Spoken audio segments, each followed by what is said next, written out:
Friends, good morning everybody. मैं हूं Ujjwal, positive attitude, risk taker and good decision maker. आप सभी को मेरे YouTube channel hot star maths के 5G नेटवर्क में बहुत बहुत स्वागत है। ये सेशन 11th का है और इसमें हम सेट चैप्टर को चला रहे हैं। सेट चैप्टर के अंतर्गत आप बहुत सारी चीज समझ चुके हैं।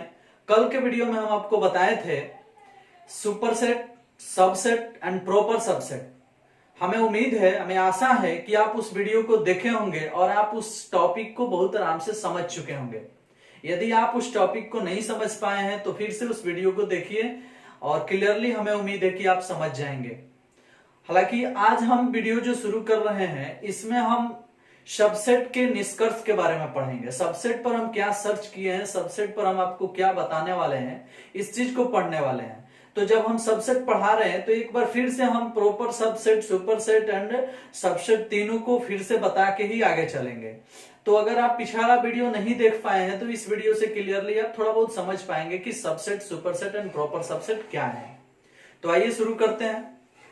देखो दी, कल के वीडियो में हम आपको बताए थे कि यदि a इक्वल टू लिखा है ए बी, ऐसा लिखा है, और b इक्वल टू लिखा होगा ए बी सी डी, ऐसा लिखा है। तो ध्यान देना थोड़ा सा, अगर a एक समुच्चय है और b एक समुच्चय है तो a के जितने सदस्य हैं अगर वो सब के सब b में शामिल होंगे, गौर करना थोड़ा सा, a के प्रत्येक सदस्य b में शामिल होगा तो a को b का सब सेट यानी उप समुच्चय, सबसेट यानी उप समुच्चय कहते हैं। ये चीज कल ही हम आपको बताए हैं क्लियरली। इसको संकेत में इस प्रकार लिखा जाता है, ए सबसेट बी, मतलब ए उप समुच्चय है बी का, ए का प्रत्येक सदस्य शामिल है बी में। इस तरह से लिखा होगा तो हम समझ जाएंगे। समझ में आया? और इसी परिस्थिति में जब ए के प्रत्येक सदस्य बी में शामिल हो और बी में कुछ एक्स्ट्रा भी दिखे, मतलब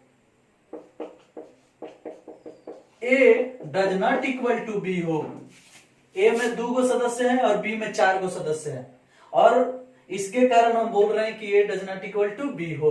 तो जब A is not equal to B दिखाई पड़े और ए का प्रत्येक सदस्य बी में दिखाई पड़े तो इसी परिस्थिति को हम प्रॉपर सबसेट भी बोलते हैं, उचित उप समुच्चय। यानी ए को बी का उप समुच्चय कहते हैं, ये शब्द तो है ही, लेकिन हम ये भी बोल सकते हैं ए को बी का उचित उप समुच्चय, उचित उप समुच्चय।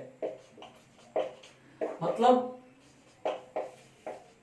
क्लियरली आप इस बात को समझ पा रहे हैं कि उप समुच्चय और उचित उप समुच्चय दोनों ही इसको बोल रहे हैं। हालांकि इससे रियल में क्या बोलना चाहिए, तो उचित उप समुच्चय ही बोलना चाहिए, क्योंकि उप समुच्चय तो हम एक और स्थिति में भी बोल सकते हैं। जब एग्जाम्पल ये लिया जाए, a equal to A B और b equal to A B, इस परिस्थिति में भी आपको दिखाई पड़ रहा है कि ए का प्रत्येक सदस्य बी में शामिल है और बी का भी प्रत्येक सदस्य ए में शामिल है। यहां a इक्वल टू बी भी दिखाई पड़ रहा है। तो हम सबसेट यानी उप समुच्चय का परिभाषा पढ़े थे कि जब a के प्रत्येक सदस्य b में शामिल होगा तो हम a को b का उप समुच्चय कहते हैं। समझ में? तो उस हिसाब से यहां भी a b का उप समुच्चय है और यहां भी a b का उप समुच्चय है, क्योंकि a का प्रत्येक सदस्य b में शामिल है, a का प्रत्येक सदस्य b में शामिल है। लेकिन ये वाला उचित उप समुच्चय होगा, वो वाला उचित उप समुच्चय नहीं होगा। उचित उप समुच्चय होने का अर्थ है कि a does not equal to b होना चाहिए, मतलब b में कुछ एक्स्ट्रा भी होना चाहिए। समझ में है ना? तो इस बात को माइंड में हमेशा रखना कि उचित उपसमुच्चय वहीं पे लागू होगा जहां एक छोटा दिखाई पड़े और एक बड़ा दिखाई पड़े, साथ साथ छोटे वाले का प्रत्येक सदस्य बड़ा वाला में शामिल हो। समझ में आया ना? तो उचित उपसमुच्चय वहां बोल सकते हैं। और उपसमुच्चय केवल बोलना हो तो उसके लिए छोटा बड़ा की आवश्यकता नहीं है, केवल शामिल होने की आवश्यकता है। जैसे ए उपसमुच्चय बी यहाँ है क्योंकि ए का प्रत्येक सदस्य बी में शामिल है, और यहाँ ए उपसमुच्चय बी है क्योंकि ए का प्रत्येक सदस्य बी में शामिल है। दोनों में उपसमुच्चय है, लेकिन उचित उपसमुच्चय सिर्फ इसी में है क्योंकि यहाँ बी में कुछ एक्स्ट्रा भी है। समझ में आया ना? चलिए, तो उचित उपसमुच्चय को उपसमुच्चय बोल सकते हैं, लेकिन उपसमुच्चय को उचित उपसमुच्चय नहीं बोल सकते हैं। ये चीज कल ही आपको स्पष्ट कराया गया है। ठीक, हमें उम्मीद है कि अगर कल आप पूर्णता नहीं समझ पाए होंगे तो आज क्लियरली समझ पाए होंगे। समझ में आना? अब देखो जी, कल बताए थे कि इस परिस्थिति में उपसमुच्चय को ऐसा दर्शाया जाता है, ए उपसमुच्चय इक्वल टू बी, बताए थे। और इस परिस्थिति में उपसमुच्चय को ऐसा दर्शाया जा सकता है। तो इस तरह से दर्शाने पर आप इसे उपसमुच्चय भी पढ़ सकते हो और उचित उपसमुच्चय भी पढ़ सकते हो, लेकिन इस तरह से दर्शाने पर आप इसे उचित उपसमुच्चय नहीं पढ़ सकते हो, केवल उपसमुच्चय पढ़ सकते हो। समझ में आया? तो उपसमुच्चय मतलब सबसेट और उचित उपसमुच्चय मतलब प्रॉपर सबसेट। समझ में आया? तो अगर आप हिंदी नहीं समझ पा रहे हैं तो इंग्लिश समझिए, इंग्लिश नहीं समझ पा रहे हैं तो हिंदी समझिए। समझ में आया ना? अब रहा सुपरसेट, अधिसमुच्चय। तो जब भी उचित उपसमुच्चय लागू होगा, यानी जब भी ए डज नॉट इक्वल टू वाली बात आएगी, उस परिस्थिति में हम बी को ए का अधिसमुच्चय कहते हैं। मतलब जो अधिक होता है उसको अधिसमुच्चय कहा जाता है। अब भाई बड़ा है, भाई छोटा है, छोटा वाला का सब सदस्य बड़ा वाला में शामिल है, तो इस बड़ा वाले को अधिसमुच्चय कहा जाएगा छोटे वाले का। समझ में आया ना? उम्मीद है कि आप आज के इस एग्जाम्पल के माध्यम से जो भी थोड़ा सा आपको कंफ्यूजन होगा वो दूर हो गया होगा। समझ में आया? चलिए शुरू करते हैं सबसेट पर निष्कर्ष।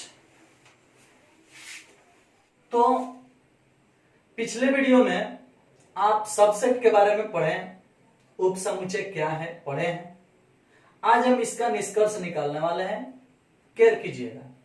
मान लो कि हम एग्जाम्पल लिए हैं a equal to A comma B लिए हैं। अगर हम आपसे पूछें कि ए को अकेला निकाल के ऐसे घेर दिए हैं या एक समुच्चय बन गया है, तो क्या ये सदस्य इसमें शामिल है? तो हाँ है। अगर ये उसमें शामिल है, ये वाला सदस्य उसमें शामिल है, तो ये जो समुच्चय है, ये समुच्चय इस समुच्चय का उपसमुच्चय कहलाएगा। आपको पता है, जब दो समुच्चय ऐसा हो कि एक वाला का पूरा सदस्य बी में शामिल हो तो इसको उसका उपसमुच्चय कहते हैं। कल ही पढ़े। ठीक उसी प्रकार अगर खाली बी लिखते हैं तो ये भी उपसमुच्चय हुआ इसका, क्योंकि इसका सभी सदस्य उसमें शामिल है। अगर खाली ये भी लिखते हैं तो ये भी उपसमुच्चय हुआ उसका, क्योंकि ये दोनों के दोनों उसमें शामिल है। चलिए, और एक लिखते हैं फाई। अब आप लफड़ा करेंगे कि फाई आप काहे लिख दिए? तो देखो जी, फाई का अर्थ होता है खाली स्थान, और खाली स्थान सभी समुच्चय में शामिल होता है। पूछा जाए कि क्या फाई इसमें है? तो हाँ है। फाई मतलब होता है खाली डब्बा, खाली स्थान। तो क्या खाली स्थान इसमें है? तो हाँ है। उसमें और भी सदस्यों को डाला जा सकता है। समझ में आया ना? तो अगर इस बात को क्लियरली समझ पा रहे हैं तो ठीक है, नहीं तो एक शब्द, एक लाइन हम बोल रहे हैं, एक स्टेटमेंट बोल रहे हैं, उसको गौर से सुनना। फाई एक ऐसा समुच्चय है जो हर समुच्चय का उपसमुच्चय होता है, जो हर समुच्चय में शामिल होता है। समझ में आया? याद रखना इस बात को। और ये निष्कर्ष में भी आपको लिखना पड़ेगा कि फाई हर एक समुच्चय का एक उपसमुच्चय होता है, यानी किसी भी समुच्चय का उपसमुच्चय फाई हमेशा होता है। उसके लिए कुछ सोचना ही नहीं है, क्योंकि फाई ऑलरेडी उसमें शामिल होता है। क्लियर? अब हम पूछें कि ए में कितने सदस्य हैं? तो 2 गो। और पूछें कि ए के कुल कितने उपसमुच्चय लिखे गए हैं? तो 4 गो। तो हम स्पष्ट रूप से बोल सकते हैं कि ए के उप समुच्चय, ए के उप समुच्चय, ए के उप समुच्चय यही है। देख रहे हो, ए के उप समुच्चय कई गो है? 4 गो। ए में सदस्य कई गो है? 2 गो। अगर कोई क्वेश्चन बनाता है कि ए बराबर इतना के सभी उप समुच्चयों को लिखें, सभी उप समुच्चयों को लिखें, तो इसके सभी उप समुच्चय यही होंगे। और आप सीख भी रहे हैं कि ये कैसे लिखा गया। किसी भी समुच्चय का अगर उप समुच्चय लिखना होगा तो उससे जितने भी छोटे छोटे समुच्चय बन सकते हैं उसको बनाया जाता है अकेला निकाल करके। जैसे हम ए अकेला निकाल दिए, बी अकेला निकाल दिए, फिर ए बी को एक साथ निकाल दिए, फिर नहीं कुछ मिला तो भाई लिख दिए। अब इसके बाद कोई आपको मिल रहा है जो आप उसमें शामिल हो और उसे आप लिख दे? ऐसा कुछ भी नहीं मिलने वाला है कि आप कोई भी समुच्चय बना दो जो उसमें शामिल हो, नहीं बना सकते हो। हाँ, अगर ए बी सी भी होता तो कुछ और बनाया जा सकता था। समझ में है ना? तो इस बात को हमेशा ध्यान में रखना है कि हम किसी भी समुच्चय के उप समुच्चय कई गो बना पा रहे हैं। जैसे एक और क्वेश्चन लेते हैं, ये 1 नंबर था, 2 नंबर लेते हैं। ए बराबर अगर लिखा है 1 2 3 के सभी उप समुच्चयों को लिखें,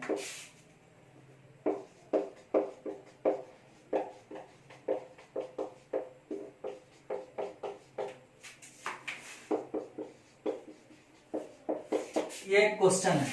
ए बराबर इतना के सभी उप समुच्चयों को लिखें। तो हम कल ही पढ़ के आए हैं कि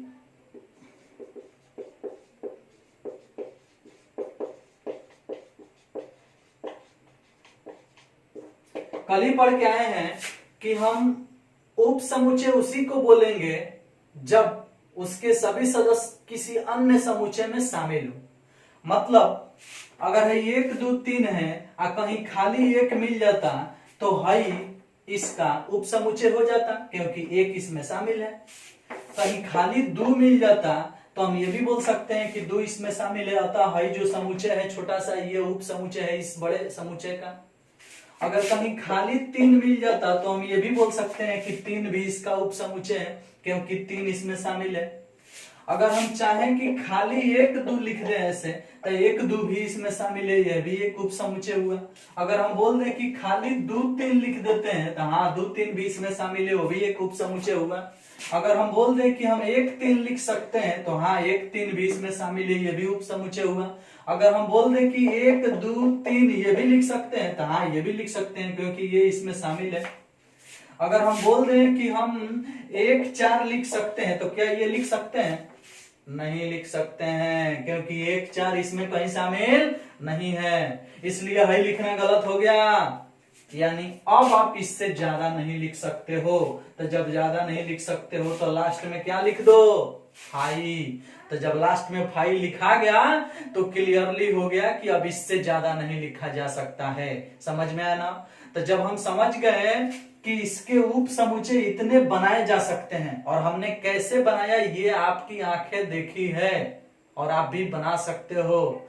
हाँ, अब रही बात कि क्या अगर इसमें 10 गो सदस्य होगा तो 10 के लिए हम बनाएंगे? तो देखो जी, उस तरह से तो क्वेश्चन आपके एग्जाम में या आपके बुक में भी नहीं पूछेगा। जो बनने वाला हो, जो आपका ब्रेन लोड ले सकता है, सिर्फ उतना ही पूछा जाएगा। आप कहिएगा कि ये क्या बोल रहे हैं, तो देखो स्पष्ट बता रहे हैं।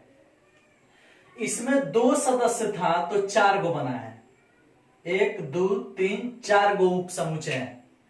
और इसमें 3 सदस्य था तो 8 गो बना है। देख लो, अब समझ जाओ 4 गो मिलता तो 16 गो बन जाता, 5 गो मिलता तो 32 गो मिल जाता, 6 गो मिलता तो 64 गो मिल जाता। अब तो समस्या होती भाई। अब वो 64 गो कौन कौन होगा आप लिख पाओगे? नहीं लिख पाओगे। इसलिए ना ये क्वेश्चन आपके बुक में पूछेगा और ना ही आपके एग्जाम में पूछेगा। अब कहेगा कि 1 2 3 4 5 5 तक ले लिख देगा, कहेगा कि इसके सभी उप समुच्चय को लिखें। तो अब 5 गो का सभी उप समुच्चय लिखोगे तो 2 के पावर 5 यानी 32 गो बनेगा। समझ रहे हैं ना हम किस नियम से निकाल रहे हैं, वो नियम भी अभी बताने वाले हैं। देखो कई गो सदस्य हैं, 3 गो, तो 2 के पावर 3 यानी 8 गो इसका उप समुच्चय होगा।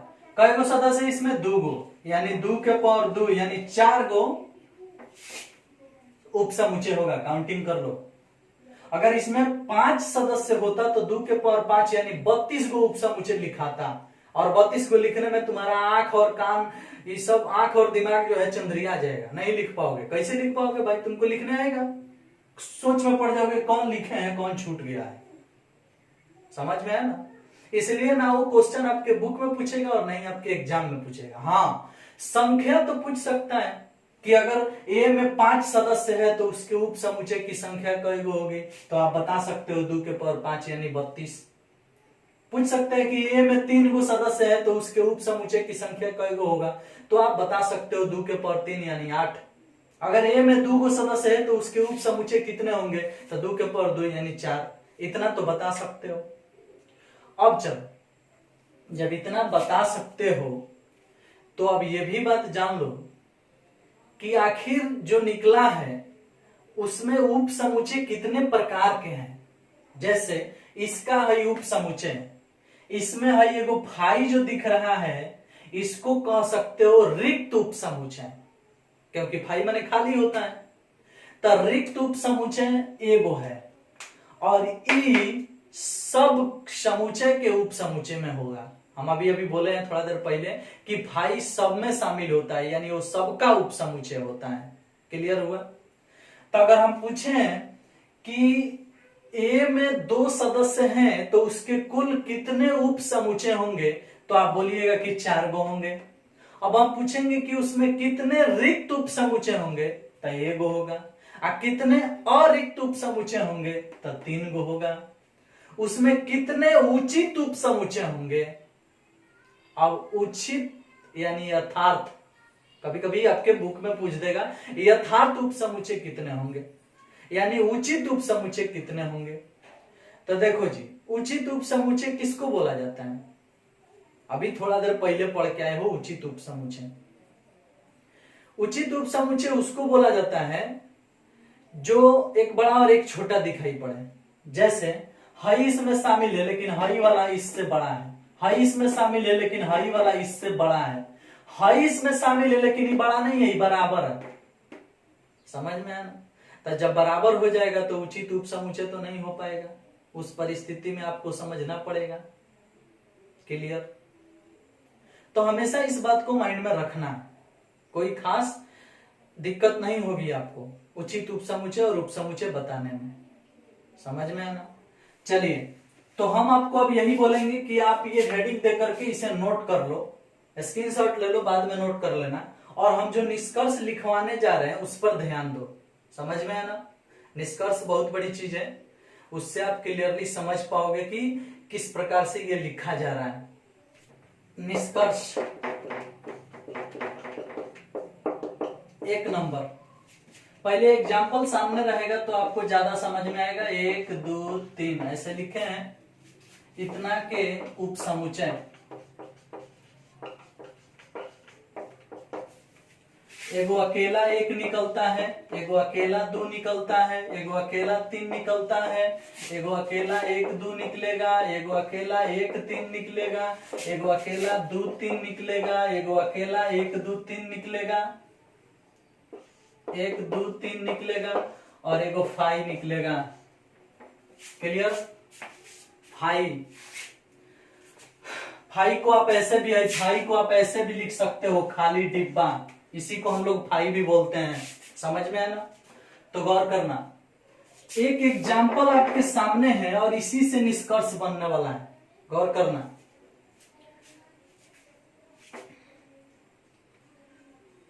यदि number of A equal to, मतलब ए में सदस्यों की संख्या x हो, number of A equal to x हो, तो एक नंबर, गौर करना, थोड़ा सा ध्यान देना। Number of A equal to X हो, मतलब नंबर ऑफ ए का अर्थ है कि ए में कितने सदस्य हैं, तो ए में 3 सदस्य हैं, तो एक्स के जगह पर 3 लिख सकते हो। समझ में है ना। इसके सभी उप समुच्चयों की संख्या, ए के सभी उप समुच्चयों की संख्या बराबर होती है 2 के पावर x। मतलब x के जगह पर अगर 3 लिखोगे तो 2 के पावर 3 यानी 8 को निकला है। काउंटिंग कर लो, 1 2 3 4 5 6 7 8। तो कहने का अर्थ है कि नंबर ऑफ ए पता होने पर उप समुच्चय के सदस्यों की संख्या निकल सकती है। तो उप समुच्चय कितने होंगे, क्लियर हो गया। दूसरा, आपसे कोई पूछ सकता है रिक्त उप समुच्चय कितने होंगे। रिक्त उप समुच्चय,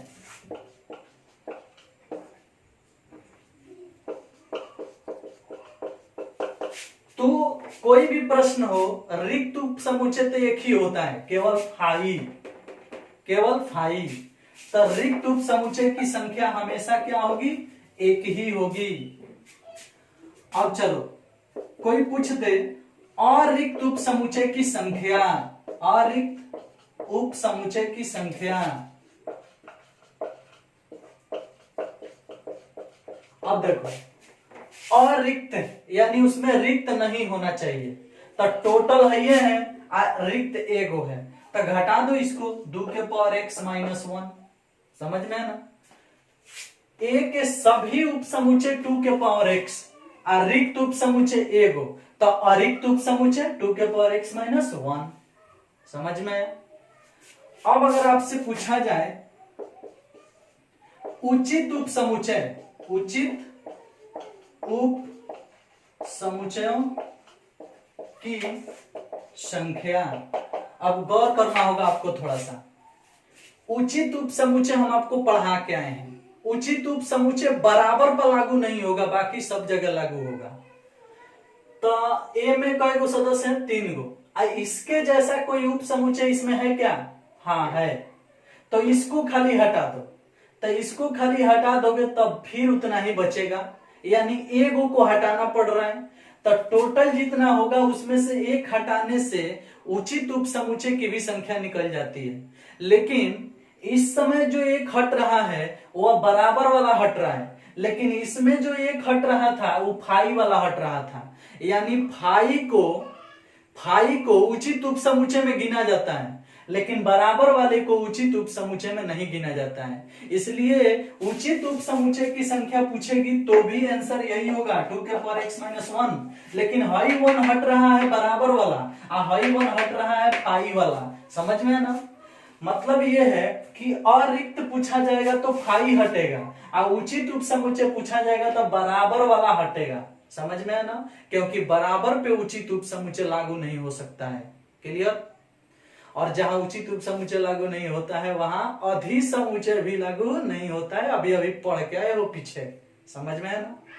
चलो, तो ये क्लियर हुआ, ये निष्कर्ष निकला है उससे। अब इसमें आपसे प्रश्न बहुत सारे लोग पूछ सकते हैं कि अगर किसी समुच्चय में एक ही सदस्य होगा तो उसके उप समुच्चय कै गो होंगे। मान लो इसमें 3 गो है तो 8 गो बताया जा रहा है। अगर इसमें 2 गो होता तो 4 गो बताया जाता, 2 के पावर 2। अगर इसमें एक गो सदस्य होता तब कै गो बताया जाता, 2 गो। जैसे कोई पूछ सकता है कि a बराबर 5, इसके उप समुच्चय लिखो, तो एगो खुद 5 होगा और एगो फाई होगा। समझ में है ना। तो जिसके एक ही सदस्य होते हैं उसके उप समुच्चय की संख्या होती है 2।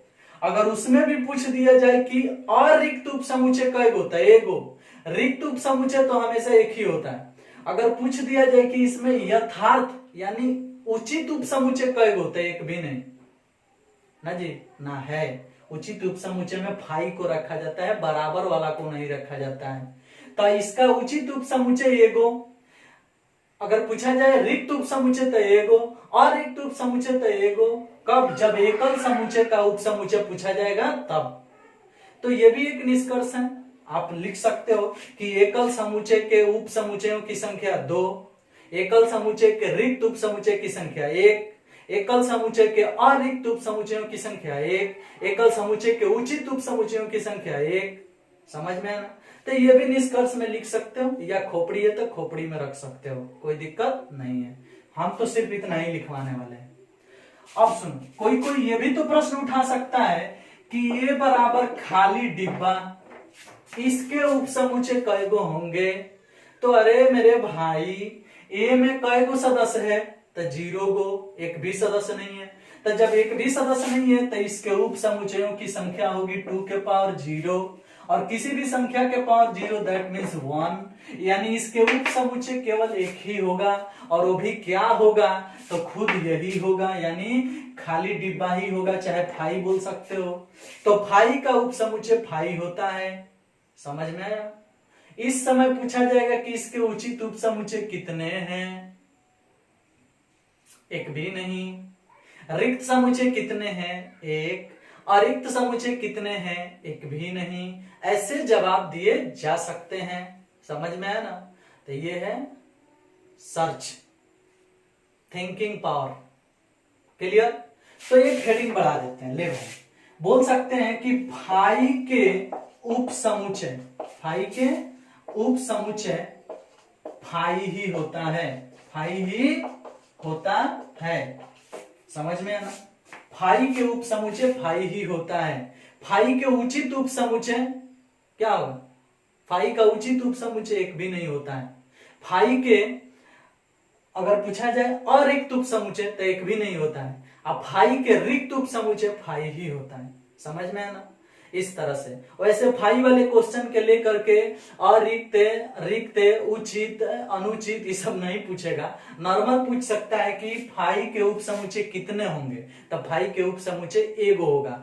क्या होगा? तो फाई का उप समुच्चय फाई ही होगा। फाई मतलब रिक्त समुच्चय। रिक्त समुच्चय के कितने उप समुच्चय होते हैं? तो रिक्त समुच्चय के एक ही उप समुच्चय होते हैं, वो भी रिक्त समुच्चय ही होता है, यानी फाई ही होता है। समझ में आना? फाई के उचित उप समुच्चय नहीं होता है, फाई के अरिक्त उप समुच्चय नहीं होता है, लेकिन फाई के रिक्त समुच्चय एगो होता है, फाई ही। समझ में आया?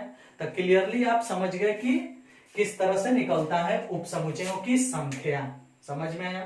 तो आप इसे एग्जाम्पल के रूप में नोट कर सकते हो, निष्कर्ष भी नोट कर सकते हो। और हमेशा किसी भी समुच्चय के सदस्यों की संख्या पता चल जाए, केवल एक से पता चल जाए, तो आप बता सकते हो कि उसके कितने उप समुच्चय होंगे। ऐसे छोटा मोटा क्वेश्चन हम आपसे पूछ लेते हैं कि अगर किसी समुच्चय के सदस्यों की संख्या 10 है तो उसके उप समुच्चय कितने होंगे? तो 2 के पावर 10। बता सकते हो ना? किसी भी समुच्चय के सदस्यों की संख्या अगर 4 है तो उसके उप समुच्चय कितने होंगे? 2 के पावर 4 यानी 16। उसके रिक्त उप समुच्चय 1, अरिक्त उप समुच्चय 15। बता सकते हो ना? उचित उप समुच्चय 15, अरिक्त उप समुच्चय 15, रिक्त उप समुच्चय 1, टोटल उप समुच्चय 16, सदस्यों की संख्या 4। ये सब आप बोल सकते हो। समझ में आना? तो क्लियरली आप इसको देख करके आप बहुत सारा चीज सीख गए होंगे। समझ में आना? तो यही निष्कर्ष हमें आज के वीडियो में बताना था, जो कि आप क्लियरली मतलब बढ़िया से समझ गए हैं। समझ में आना? तो इस वीडियो में सिर्फ इतना ही रहने देते हैं, और नेक्स्ट वीडियो का आप इंतजार करें। तब तक के लिए थैंक यू, बाय बाय।